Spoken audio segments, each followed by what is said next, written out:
नमस्कार. श्री स्वामी समर्थ सर्वांना. अधिक मास 2026 मध्ये मे महिन्यात येत आहे आणि अधिक मासामध्ये आपण आईची ओटी भरत असतो. मग अधिक मासाला आपण धोंड्याचा महिना म्हणून देखील ओळखतो. धोंड्याच्या महिन्यात आईची ओटी का भरायची? जर आई विधवा असेल तर मग ओटी भरावी का? त्याचप्रमाणे आपण स्वतः विधवा असेल तर आपण अधिक मासात आईची ओटी भरावी का? किंवा मग आईला आई विधवा असेल, आपण विधवा असेल तर मग काय करावं? अशी बरेच प्रश्न तुम्हाला पडलेली असतील. बघा, अधिक मासात बऱ्याच जणांना हे प्रश्न पडतात आणि मग काय करावे हे देखील आपल्याला कळत नाही. मग अशा वेळेस नेमकी काय करावे, काय करू नये, नेमकी कोणती चूक आपल्याला करायची नाही, याच विषयीची संपूर्ण माहिती आपण आजच्या व्हिडिओमध्ये बघणार आहोत. तेव्हा व्हिडिओ कुठेही स्किप करू नका. त्याचप्रमाणे कमेंट बॉक्समध्ये श्री स्वामी समर्थ नक्की लिहा. बघा, आईची ओटी का भरावी? भरताना कुठल्या गोष्टी टाळाव्यात, कुठल्या गोष्टी करू नये? आईची ओटी भरताना या चुका टाळायच्या आहेत. त्याचप्रमाणे अधिक मासात जोडवी बदलताना ही चूक आपल्याला टाळायची आहे. ओटीमध्ये कोणत्या वस्तू द्यायच्या आहेत?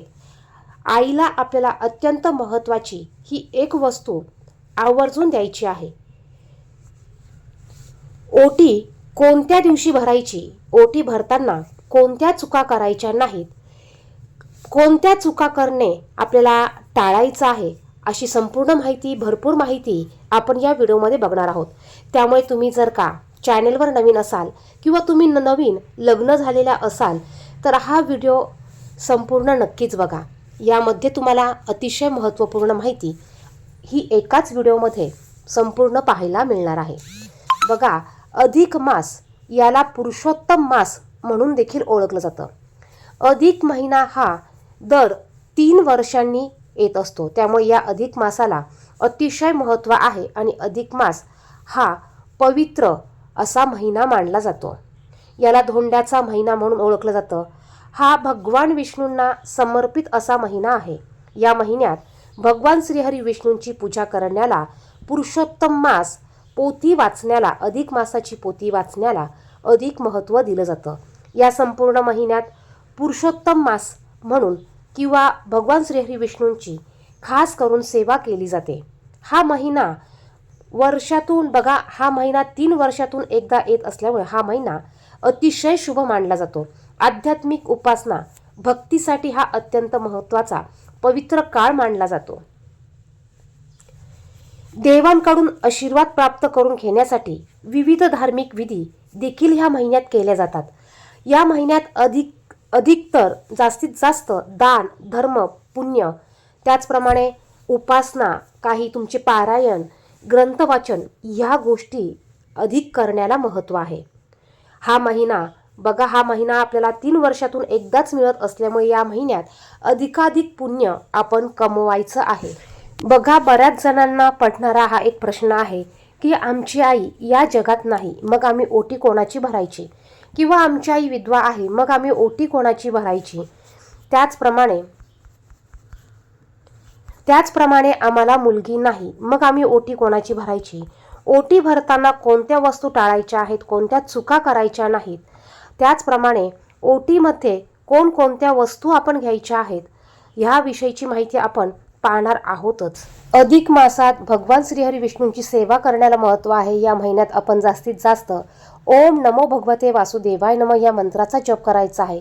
रोज 1 वेळा आपण भगवान श्रीहरी विष्णूंचं विष्णू सहस्रनाम स्तोत्र याचं पठण करावं. जर तुमच्याकडे याचं पुस्तक नसेल किंवा तुम्हाला वाचता येत नसेल तर तुम्ही मोबाईलवर ते श्रवण करू शकतात. या महिन्यात जास्तीत जास्त आपल्याला भगवान श्रीहरी विष्णू यांचं स्तोत्राचं पठण करायचं आहे. त्याचप्रमाणे आपण भगवद्गीतेचं पठण करणं देखील अत्यंत लाभदायक मानलं जातं. अधिक मासात हे शक्य असेल तर एखाद्या पवित्र धार्मिक स्थळाला किंवा तीर्थस्थळाला भेट देणं किंवा गंगा नदीसारख्या पवित्र नद्यांमध्ये स्नान करणं हे देखील अत्यंत शुभ मानलं जातं. अधिक मास हा पवित्र आणि शुभ महिना मानला जातो. असे असले तरी या महिन्यामध्ये काही गोष्टी करणे आवर्जून टाळायच्या असतात. काही गोष्टी ह्या महिन्यांमध्ये केल्या जात नाही. अधिक मासामध्ये लग्न करणे, नामकरण करणे, ग्रहप्रवेश करणे, भूमिपूजन करणे, वास्तुशांती करणे यांसारखी शुभ आणि नवीन कार्याची सुरुवात करणे ह्या गोष्टी केल्या जात नाही. या महिन्यात या गोष्टी चुकून देखील करू नये. आता अधिक मासात सगळ्यात जास्त महत्त्वाची गोष्ट म्हणजे आईची ओटी भरणे. प्रत्येक मुलीने या अधिक महिन्यामध्ये आपल्या आईची ओटी भरायची आहे. कारण या महिन्यात आईची ओटी भरण्याला खूप जास्त धार्मिक महत्त्व हे सांगितलं गेलं आहे. त्याचप्रमाणे जिने आपल्याला जन्म दिला आहे आणि हे जग दाखवलं आहे, त्या आपल्या आईची ओटी भरणे व तिचा मान सन्मान करणे हे देखील प्रत्येक मुलीचे प्रथम कर्तव्य आहे. आणि म्हणूनच हे शुभ कार्य आईची ओटी भरणे हे अधिक महिन्यामध्ये आवर्जून केलं पाहिजे. बघा, आपल्या जन्मदात्या आईची ऋणांची जाणीव ठेवणं, तिच्याबद्दल कृतज्ञता व्यक्त करणं आणि तिला दीर्घायुष्य लाभो, जन्मोजन्मी मला हीच आई मिळावी यासाठी आपण देवाकडे प्रार्थना करणं हा यामागचा ओटी भरण्यामागचा मुख्य उद्देश आहे. लहानपणापासून आपली सर्व हौस, आपल्या सर्व आवडीनिवडी आपली आई जपत असते. आपल्याला लहानाचं मोठं करते आणि आपण सदैव आनंदामध्ये राहावं यासाठी ती नेहमी प्रयत्न करत असते.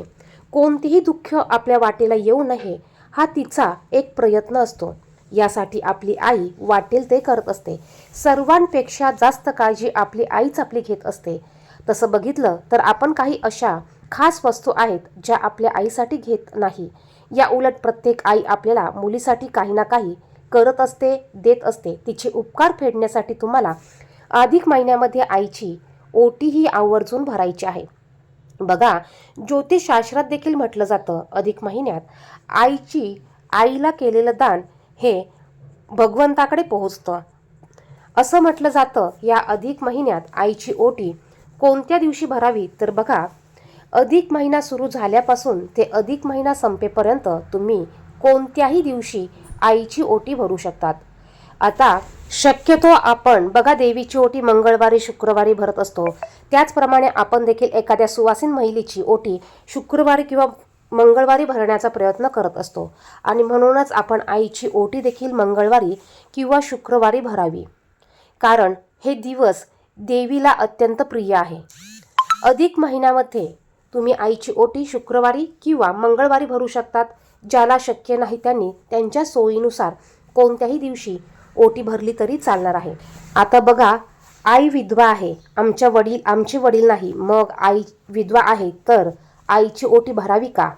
किंवा तुम्ही स्वतः विधवा असाल तर मग अशा महिलांनी आईची ओटी भरावी का? मग काय करावं नेमकी तर बघा, ज्यांना आई नाही, ज्यांची आई वारली आहे किंवा मग विधवा आहे तर अशा मुलींनी ओटी भरावी का? तर बघा, हा प्रत्येकाला पडलेला प्रश्न आहे. आपल्या हिंदू धर्मामध्ये किंवा आपल्या संस्कृतीमध्ये विधवा स्त्रियांना हळदी कुंकू लावलं जात नाही किंवा मग त्यांची ओटी देखील भरत नाही. मग त्यामुळे तुम्ही विधवा असेल तर तुम्ही ओटी भरू शकत नाही. पण याचा अर्थ असा नाही की अधिक मासामध्ये तुम्ही आपल्या आईसाठी काहीच करू शकत नाही. तुम्ही तुमच्या यथाशक्तीने, तुम्ही तुमच्या पद्धतीने आईची ओटी भरू शकत नसला तरी काही हरकत नाही. तुम्ही तुमच्या यथाशक्तीने आईला छान अशी सुंदर साडी घेऊ शकतात, भेटवस्तू देऊ शकतात. तिच्या आवडीच्या गोष्टी तुम्ही तिला भेटवस्तू म्हणून देऊ शकतात. बघा, यामागे देखील आपलं एक प्रेम दडलेलं असतं. जरी ओटी भरता आली नाही तरी तुम्ही तिला तिच्या आवडीची भेटवस्तू किंवा तिला जास्त प्रिय असलेली वस्तू, एखादी साडी तुम्ही तिच्या हातामध्ये देऊ शकतात. प्रत्येकाची आईची आवड वेगळी वेगळी असते आणि आपल्या आईची जी काही आवड असते ती प्रत्येक मुलीला माहीत असते.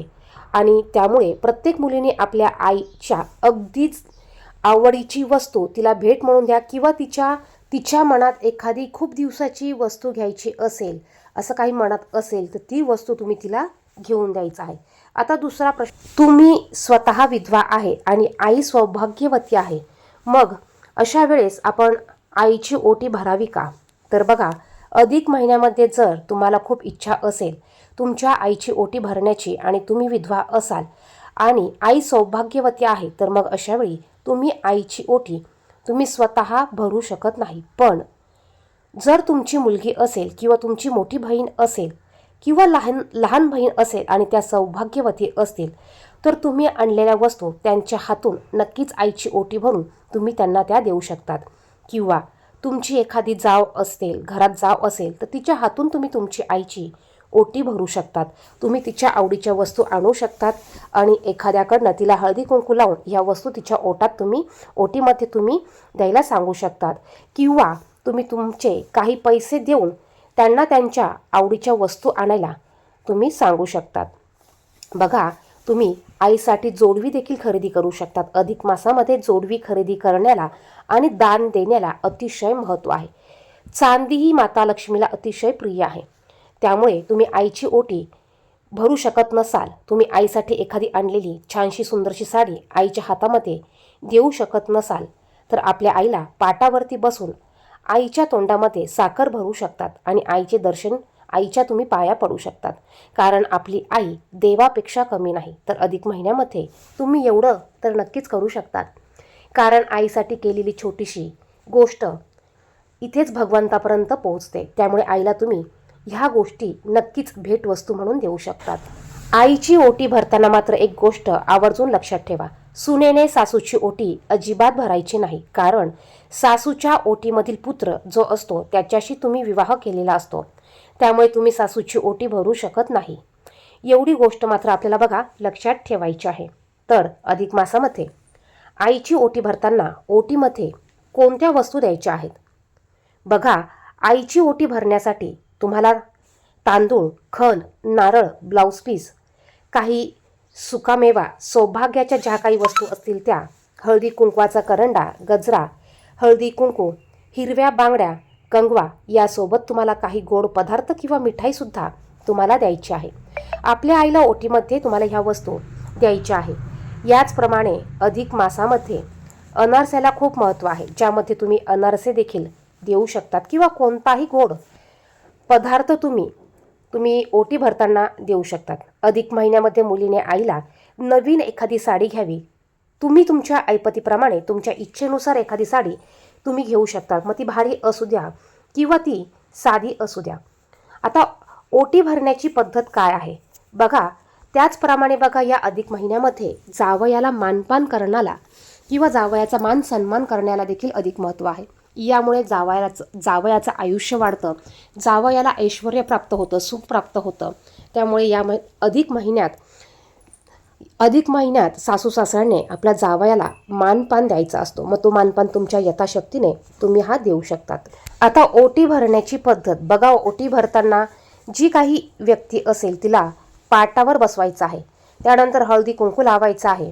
आईच्या साडीच्या ओटीमध्ये तुम्हाला नारळ, खण, तांदूळ, छोटंसं हळकुंड, सुपारी, खारीक, खोबऱ्याचा तुकडा, त्याचप्रमाणे एखादं फळ, एखादं फूल, गजरा, सौभाग्याच्या वस्तू ह्या सर्व तुम्हाला ठेवायचं आहे. त्याचप्रमाणे तुम्हाला बसवताना आईचं किंवा मुलीचं तोंड पूर्व पश्चिम येईल या पद्धतीने आपल्याला बसवायचं आहे. त्यानंतर आपल्याला आईला एखादा गोड पदार्थ हा खायला द्यायचा आहे. याचप्रमाणे त्यानंतर हळदी कुंकू लावून झाल्यावर ज्या काही सौभाग्याच्या वस्तू आहेत त्या आपल्याला आईच्या ओटीमध्ये देऊन आईला नमस्कार करायचा आहे. अगदी साध्या सोप्या पद्धतीने आईची आपल्याला ओटी भरायची आहे आणि आपल्या आईच्या दीर्घायुष्यासाठी, सुखी आयुष्यासाठी मनापासून देवाकडे आपल्याला प्रार्थना करायची आहे. बघा, आईची ओटी फक्त विवाहित मुलगीच भरू शकते का? अविवाहित मुलगी असेल तर आईची ओटी भरू शकते का? तर या अधिक मासामध्ये धोंड्याच्या महिन्यामध्ये आईची ओटी विवाहित किंवा अविवाहित कोणतीही मुलगी ओटी भरू शकते. अधिक महिन्यामध्ये आपल्याला आईसाठी आवर्जून ही एक वस्तू घ्यायची आहे. ती वस्तू म्हणजे बघा, हिरव्या रंगाच्या बांगड्या. आईला काचेच्या हिरव्या रंगाच्या बांगड्या भरण्याला देखील खूप महत्त्व आहे आणि अतिशय महत्त्वाची अशी ही वस्तू आहे. ही वस्तू आपण आवर्जून आईला भेटवस्तू म्हणून द्यायची आहे. व्हिडिओ आवडला असेल तर व्हिडिओला लाईक आणि शेअर करा. धन्यवाद.